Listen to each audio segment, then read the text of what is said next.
This is a great invention of the 19th century. Without this invention, there would be no electric cars, drones, or electric fans today. Let's first look at these two magnets. They are with us. Like humans, the same poles repel each other and opposite poles attract. If a hole is made in the center of a magnet and an axis is inserted so that it can rotate freely, then when another magnet is brought close, due to the principle of like poles repelling, the whole magnet will immediately rotate away, and the other end will be attracted due to opposite poles. If we change the direction of the magnet again, the whole magnet will rotate again as before.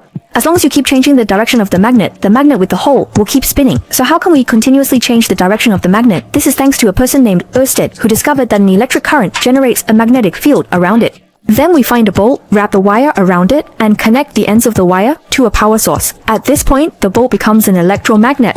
The direction of the magnetic field can be determined by the right-hand rule. We then fix the two magnets from before on either side of the bolt, and due to the principle of like poles repelling, the bolt will rotate. When the bolt rotates halfway, we change the direction of the current by switching the connected wires at its ends, thus changing the direction of the bolt's magnetic field. This way, the bolt will rotate again, due to the principle of like poles repelling each other.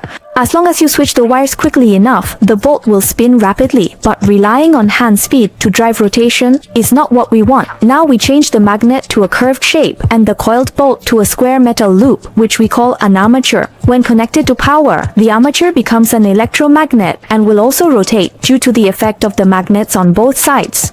Next, we need to solve the problem of switching the direction of the current. First, attach two curved metal plates at the connection point of the armature, and then install brushes on both sides. Inside, there will be a spring. To ensure the contact between the brush and the metal piece, there will be a gap between the two metal pieces. Pay attention, the moment of witnessing the change in current direction is coming up. When we connect the power, the armature starts to rotate, driving the metal piece's rotation. When it reaches the gap, the brush disconnects from the metal piece, and after passing the gap, the brush connects to another metal piece, completing the wire exchange. This changes the current's direction, allowing the armature to continue rotating. However, with only one loop, the armature's rotation is noticeably not smooth and has a certain degree of jerkiness. We add a set of armatures, and it is not difficult to notice that the stability and smoothness of the rotation is significantly improved. But this is still far from enough. We add more armatures, connect the power supply, and the armatures immediately start rotating steadily. We then replace the metal tube with more fine copper wires and add a silicon steel core in the middle. Just like that, a powerful motor is created by us. Follow me for more interesting knowledge.